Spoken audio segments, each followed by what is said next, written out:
আসসালামু আলাইকুম viewers, welcome to easy cooking by Tumpa. সর্ষে নাকি পোস্ত, দুটোই দোস্ত। অনেক আগে বিজ্ঞাপনের এই লাইন দুটি আমার মাথায় গেঁথেছিল। তখন ভাবতাম সর্ষে আর পোস্ত দিয়ে ওই রকম পাবদা মাছের ভুনা আমি খাবই। তাছাড়া সর্ষে পোস্ত দিয়ে পাবদা মাছের ভুনা কলকাতার বিয়েবাড়ির একটি জনপ্রিয় আইটেম। রিসেন্টলি আমি এই আইটেমটি করেছিলাম। আমার কাছে এত ভালো লেগেছে, আর এমন টেস্টি একটা রেসিপি আপনাদের সঙ্গে শেয়ার করব না তাই কি হয়? তাই আপনাদের জন্য নিয়ে আসলাম সর্ষে আর পোস্ত দিয়ে পাবদা মাছের ভুনা রেসিপি। চলুন তাহলে রেসিপিটি দেখে নিই। প্রথমে আমি এখানে একটু বড় বড় সাইজের পাবদা মাছ নিয়ে নিয়েছি 8টি। মাছগুলো কিন্তু সেই সাইজের, একদম ডিমে ভরা। এখন এই ধুয়ে পরিষ্কার করে নেওয়া পাবদা মাছগুলোর মধ্যে আমি দিয়ে দিচ্ছি 1 চা চামচ হলুদ গুঁড়া, হাফ চা চামচ বা স্বাদ মতো লবণ, আর দিচ্ছি 1 টেবিল চামচের মতো সরিষার তেল। এবার এই হলুদ, লবণ আর তেল আমি এই মাছগুলোর গায়ে খুব ভালোভাবে মেখে নেব। পাবদা মাছ একটু নরম হয়, তাই রান্নার সময় যেন ভেঙে না যায়, যার জন্য আমি একটু এই মশলা দিয়ে মাছগুলোকে হালকা করে ভেজে নেব। আমার সবগুলো মাছ মাখা হয়ে গেছে। এটাকে এভাবে 10 মিনিট রেখে দেব, যেন মশলাটা মাছের মধ্যে খুব ভালোভাবে ঢোকে। আর এই ফাঁকে আমি এই রান্নার জন্য মশলাটা তৈরি করে নেব। এর জন্য নিয়ে নিচ্ছি 1 টেবিল চামচ সাদা সরিষা, হাফ চা চামচ কালো সরিষা, আর 1 চা চামচ পোস্ত। ৬-৭টা নিয়ে নিচ্ছি আস্ত কাঁচামরিচ। এখন এটাকে এই পানির মধ্যে 10 মিনিট ভিজিয়ে রেখে আমি খুব ভালোভাবে পেস্ট করে নেব। আর যারা এখনও আমার চ্যানেলটি সাবস্ক্রাইব করেননি, প্লিজ চ্যানেলটাতে সাবস্ক্রাইব করে দেবেন। এবার চুলায় একটা প্যান বসিয়ে আমি তাতে পর্যাপ্ত পরিমাণে সরিষার তেল গরম করে নিয়েছি। তার মধ্যে আমি সেই তেল, হলুদ, লবণ মেখে রাখা পাবদা মাছগুলো দিয়ে দিচ্ছি ভাজার জন্য। এক পাশ মোটামুটি হয়ে গেলে আমি এটাকে উল্টে নিচ্ছি।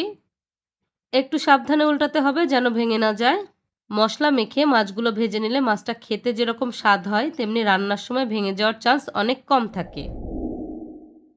আমার মাছগুলো কিন্তু ভাজা হয়ে গেছে। আমি এখন যতটা সম্ভব তেল ঝরিয়ে মাছগুলোকে তুলে নিচ্ছি। মাছ কিন্তু একদম ভেজে কটকটে করে ফেলবেন না। দুই পাশে মোটামুটি একটু কালার আসলেই তুলে নিতে হবে। এবার এই তেলের মধ্যেই ফোড়নের জন্য আমি দিয়ে দিচ্ছি 1 চা চামচ একদম কুচি করা আদা, আর হাফ চা চামচ কালি জিরা।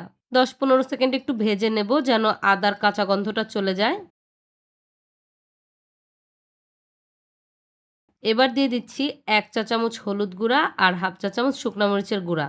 এটা আগে তেলে দিয়ে নিলে কিন্তু কালারটা অনেক সুন্দর আসবে।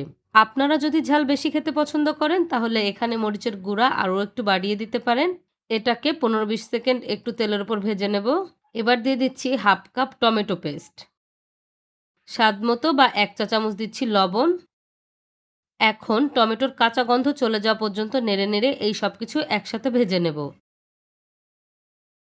টমেটোর কাঁচা গন্ধটা চলে গিয়ে যখন মশলার উপর তেল ছেড়ে আসবে, তখন আমি দিয়ে দিচ্ছি সেই সর্ষে পোস্ত আর কাঁচামরিচের পেস্ট। এবার এগুলোকেও নেড়ে মিশিয়ে নেব আর মিনিট খানিক ভেজে নেব। এই সময় কিন্তু বেশি ভাজতে যাবেন না, তাহলে সর্ষেটা তেতো হয়ে যেতে পারে। এখন দিয়ে দিচ্ছি পর্যাপ্ত পরিমাণে পানি। আমি এখানে 1 কাপ মতো দিয়েছি। সবকিছু নেড়ে পানির সাথে মিশিয়ে নিয়ে ফুটে ওঠা পর্যন্ত অপেক্ষা করতে হবে। ঝোলটা ফুটে উঠলে এর মধ্যে আমি সেই ভেজে রাখা পাবদা মাছগুলো একে একে দিয়ে দিচ্ছি।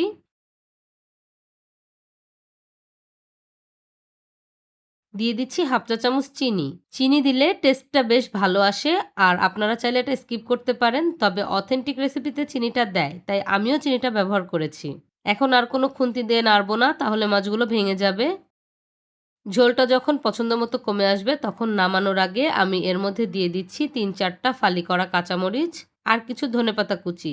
এই দুটো দেওয়ার কারণে খুব সুন্দর একটা ফ্লেভার অ্যাড হবে, আর দেখতেও ভালো লাগবে।